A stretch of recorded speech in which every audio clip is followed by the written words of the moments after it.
और अब आज की सबसे बड़ी खबर। पिछले 24 घंटे में दुनिया भर में जो हलचल मची, उससे परमाणु खतरा बढ़ता जा रहा है। जी हां, बिल्कुल सही सुना आपने, परमाणु खतरा बढ़ रहा है। 24 घंटे में 4 बहुत बड़े डेवलपमेंट हुए हैं। पहला डेवलपमेंट पोलैंड से है, जिसने ऐलान कर दिया कि वो नेटो और अमेरिका के परमाणु मिसाइल की अपनी धरती पर तैनाती के लिए तैयार हो गया है। दूसरा डेवलपमेंट रूस की परमाणु ड्रिल, जिसमें परमाणु हथियारों को चलाने का सेशन भी शामिल है। तीसरा डेवलपमेंट उत्तर कोरिया से, जहां किम जोंग के सामने डमी न्यूक्लियर हथियार चलाए गए और न्यूक्लियर फोर्स की रिहर्सल्स की गई। चौथा डेवलपमेंट ईरान से, IAEA के बाद अब ईरान के एक सांसद ने भी कहा कि 1 हफ्ते के अंदर परमाणु परीक्षण कर सकते हैं।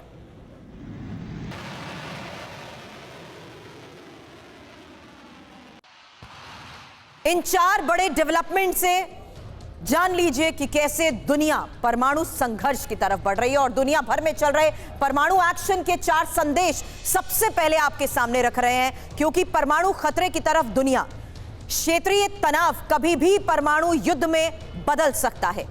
संघर्ष क्षेत्रों का बढ़ना परमाणु खतरा बढ़ा रहा है। गैर जिम्मेदार देश दुनिया की सुरक्षा के लिए बड़ा खतरा है। ये जो परमाणु तनाव और 4 संदेश आपके सामने रखे हैं, उसी की एक इंफॉर्मेशन भी अब आपके सामने रख लेते हैं, क्योंकि बड़ी खबर जो आपको बताई, पोलैंड में तैनात होंगे नेटो के परमाणु हथियार और पोलैंड के राष्ट्रपति डूडा ने इसका ऐलान कर दिया है।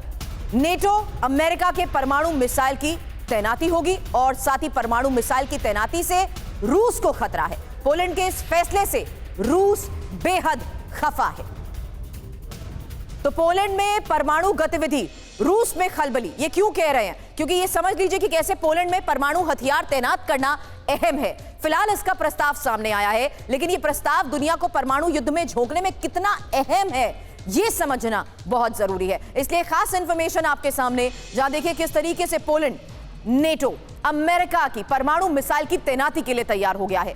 बेलारूस में रूसी परमाणु हथियार की तैनाती के बाद यह फैसला और रूस की घेरेबंदी के लिए पोलैंड का प्रस्ताव बेहद अहम है। अब पोलैंड में परमाणु हथियारों की तैनाती से रूस पर दबाव और साथ ही पोलैंड में परमाणु हथियारों को रूस निशाना भी बनाएगा। अब पोलैंड के प्रस्ताव पर भड़के रूस को लेकर भी एक बड़ी खबर आपको बता दें, क्योंकि रूसी विदेश मंत्री लावरोव का इसको लेकर बयान आया कि पश्चिम परमाणु युद्ध भड़काना चाहता है। उकसावे की कार्रवाई के बुरे नतीजे होंगे। लावरोव के इस बयान के आधार पर एक सीधी चेतावनी और संदेश कि उकसावे की कार्रवाई के बुरे नतीजे भुगतने होंगे।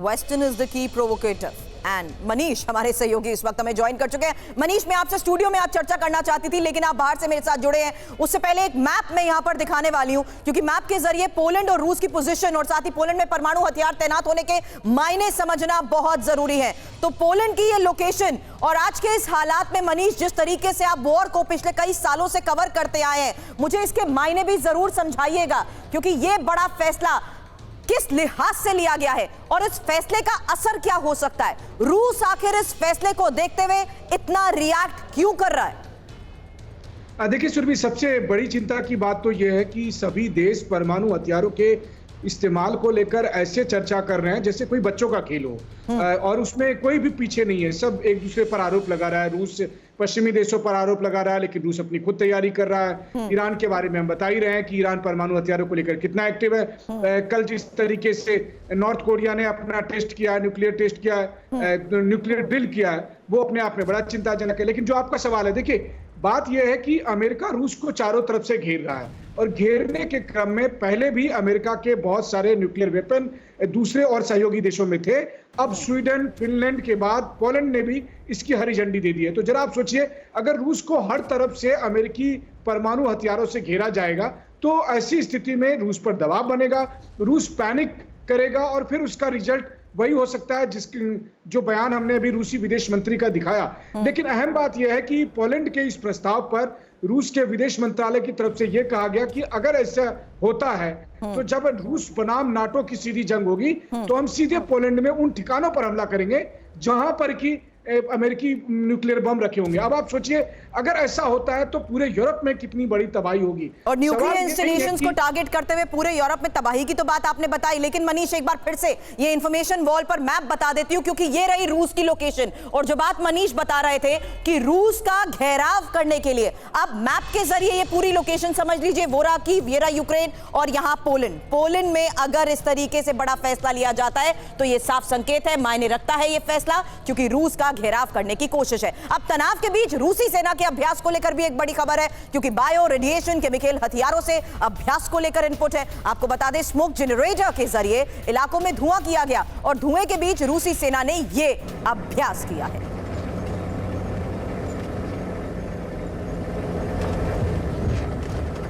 अब यह तैयारी क्या संकेत दे रही है?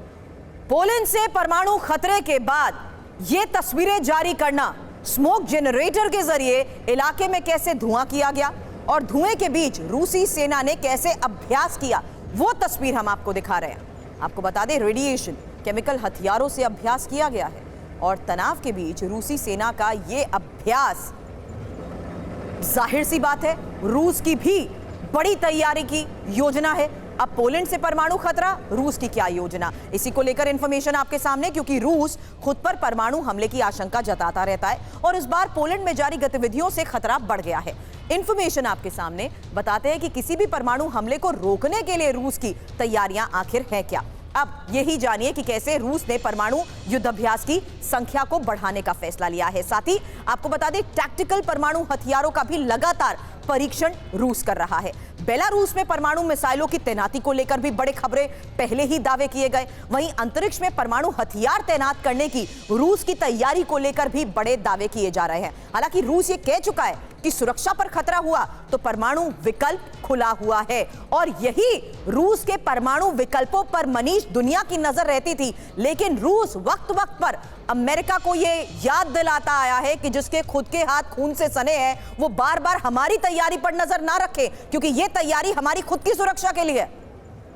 अब बिल्कुल देखिए ये हालात क्यों बन रहे हैं, ये हालात इसलिए बन रहे हैं क्योंकि दोनों सुपर पावर जो न्यूक्लियर ट्रीटी थी स्टार्ट 1 और स्टार्ट 2 उनसे अलग हो गए। तो ऐसा लग रहा है जैसे कोई निगरानी का मैकेनिज्म नहीं है, कोई नियंत्रण करने वाला नहीं है, कोई इनको रोक टोक करने वाला नहीं है और इसलिए सभी देश अपने अपने परमाणु ताकत में इजाफा कर रहे हैं। उस हिसाब से के तहत जो हम बात कर रहे थे, is it Russia versus NATO now?